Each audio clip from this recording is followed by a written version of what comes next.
আলহামদুলিল্লাহ ওয়াসসালাতু ওয়াসসালামু আলা রাসূলিল্লাহ। সুপ্রিয় দিনী ভাইরা, আরবি 12টি মাসের মধ্যে সবচেয়ে দামি মাস, শ্রেষ্ঠতম মাস রমজানুল মুবারক। এই রমজান মাস সম্পর্কে আল্লাহ সুবহানাহু ওয়া তাআলা বলেন, শাহরু রমাদানাল্লাযী উনজিলা ফীহিল কুরআন। এই রমজান মাস এত দামি হওয়ার পিছনে কারণ হলো আল্লাহ সুবহানাহু ওয়া তাআলা এই মাসে কোরআনে কারীম, মহাগ্রন্থ আল কিতাব কোরআনে কারীম নাযিল করেছেন। আল্লাহ রাব্বুল আলামিন বলেন, যখন তোমাদের কাছে তোমরা এই মাসে উপস্থিত হও তখন তোমরা এই মাসে রোজা রাখো। এই রমজান মাসের গুরুত্ব, রমজান মাসের মহত্ব অনেক বেশি, যার কারণে রমজানের ফজিলত বর্ণনা করতে যে নবী করিম সাল্লাল্লাহু আলাইহি ওয়াসাল্লাম বলেছেন, ইদা দাখালা রমাদান ফুতিহাত আবওয়াবুল জান্নাহ ওয়া গুলিকাত আবওয়াবু জাহান্নাম ওয়া সুলসিলাতিশ শায়াতিন ওয়া ফি রিওয়ায়াতিন আবওয়াবুর রাহমাহ। রমজান মাসের বরকতে, রমজান মাসের আগমনে আল্লাহ সুবহানাহু ওয়া তাআলা জান্নাতের দরজা খুলে দেন, আসমানের দরজা খুলে দেন, জাহান্নামের দরজা সমূহ বন্ধ করে দেন। শয়তানকে আল্লাহ রাব্বুল আলামিন ফেরেশতাদের মাধ্যমে তাকে শৃঙ্খলাবদ্ধ করে রাখেন, তাকে আটকিয়ে রাখেন। আল্লাহর হাবিব সাল্লাল্লাহু আলাইহি ওয়াসাল্লাম বলেন, আমার কোন উম্মত যদি এই রমজান মাসে ঈমানের সাথে মান সামা রমাদানা ঈমানান ওয়া ইহতিসাবা গুফিরা লাহু মা তাকদ্দামা মিন যানবি, ঈমান অবস্থায় সওয়াবের আশায়, সওয়াবের নিয়তে আমার কোন বান্দা যদি রোজা রাখে, আল্লাহ সুবহানাহু ওয়া তাআলা তার অতীতের সমস্ত গুনাহগুলি মাফ করে দেন। ওমান কামা রমাদানা ঈমানান ওয়া ইহতিসাবা গুফিরা লাহু মা তাকদ্দামা মিন যানবি। নবী করিম সাল্লাল্লাহু আলাইহি ওয়াসাল্লাম বলেন, এই রমজান মাসে ঈমান অবস্থায় যদি কোনো ব্যক্তি রাতে দণ্ডায়মান হয়, অর্থাৎ নফল ইবাদত বন্দেগী করে, আল্লাহ রাব্বুল আলামিন তার অতীতের গুনাহগুলি মাফ করে দেন। ওমান কামা লাইলাতুল কদরি ঈমানান ওয়া ইহতিসাবা, যদি কোনো ব্যক্তি লাইলাতুল কদরের রাতে ঈমান অবস্থায় সওয়াবের আশায় আল্লাহর ইবাদত বন্দেগী করে, আল্লাহ সুবহানাহু ওয়া তাআলা তার অতীতের সমস্ত গুনাহসমূহ মাফ করে দেন।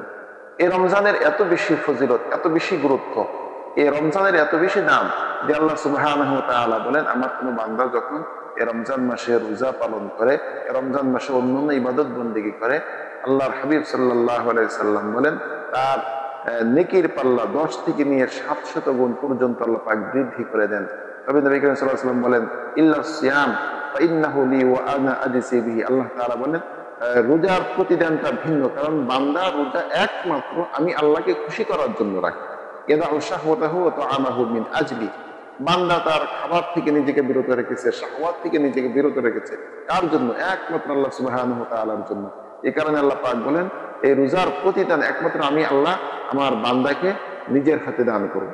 রমজান মাসে যদি আল্লাহর কোনো বান্দা একটা নফল ইবাদত করে, একটা নফল ইবাদতের বিনিময়ে আল্লাহ পাক রব্বুল আলামিন তার আমল নামায় একটা অন্য মাসে ফরজ ইবাদত করার সমতুল্য সওয়াব দিবেন। রমজান মাসে যদি কোনো ব্যক্তি একটা ফরজ ইবাদত করে, একটা ফরজের বিনিময়ে আল্লাহ সুবহানাহু ওয়া তাআলা অন্য মাসে 70টি ফরজের সওয়াব দিবেন। নবী করিম সাল্লাল্লাহু আলাইহি ওয়াসাল্লাম বলেন, আমার উম্মতেরা, তোমরা একজন রোজাদার ব্যক্তিকে ইফতারি করাও। একজন রোজাদার ব্যক্তিকে ইফতারি করালে কি হবে? পূর্ণ একটা রোজার সওয়াব আল্লাহ পাক রব্বুল আলামিন ওই বান্দার আমল নামায় দান করে দিবেন। সাহাবায়ে কেরাম বললেন, ইয়া রাসূলুল্লাহ, আমাদের মধ্যে অনেকে আছে একজন রোজাদারকে ইফতারি করাতে সামর্থ্য রাখে না, তার ব্যাপারে কি বলবেন? আল্লাহ রাসূল বললেন, যদি কোনো ব্যক্তি একটা খেজুর বা একটা দুধ, পানি দিয়ে ইফতারি করায়, আল্লাহ পাক তাকেও এই সওয়াব দান করবেন। আর যদি কোনো ব্যক্তি আমার একজন রোজাদার উম্মতকে তৃপ্তি সহকারে পানি পান করায়, তৃপ্তি সহকারে ইফতারি করায়, আল্লাহ সুবহানাহু ওয়া তাআলা ওই ব্যক্তিকে আমার হাউস থেকে এমন পানি পান করাবেন, তার আর কখনো পানির তৃষ্ণা লাগবে না। সুপ্রিয় দিনী ভাইয়েরা, এছাড়া রমজানের আরো অনেক ফজিলত রয়েছে। আমরা রমজান মাস সামনে যারা পাবো, রমজান মাসের সবচেয়ে গুরুত্বপূর্ণ একটি রাত্র লাইলাতুল কদরি খায়রুম মিন আলফি শাহরিন। আল্লাহ সুবহানাহু ওয়া তাআলা আমাদেরকে একটি রাত্র দিয়েছেন লাইলাতুল কদর। নবী করিম সাল্লাল্লাহু আলাইহি সাল্লাম বলেন, বিল্লাহি ফীহি লাইলাতুন খায়রুম মিন আলফি শাহরিন। আল্লাহ সুবহানাহু ওয়া তাআলা এই রমজান মাসে একটা বরকতপূর্ণ রাত্র রেখেছেন, যে রাত 1000 মাসের রাত্র চেয়ে উত্তম।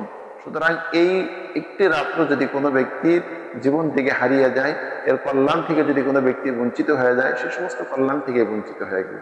তাই আসুন, আমাদের সামনে পবিত্র মাহে রমজান আগমন করতেছে, আমরা এই রমজানের গুরুত্ব সহকারে রমজানের হক আদায় করতে পারি, সমস্ত গুনাহ থেকে নিজেকে বিরত রাখতে পারি, রমজানে বেশি বেশি ইবাদত বন্দেগী করব।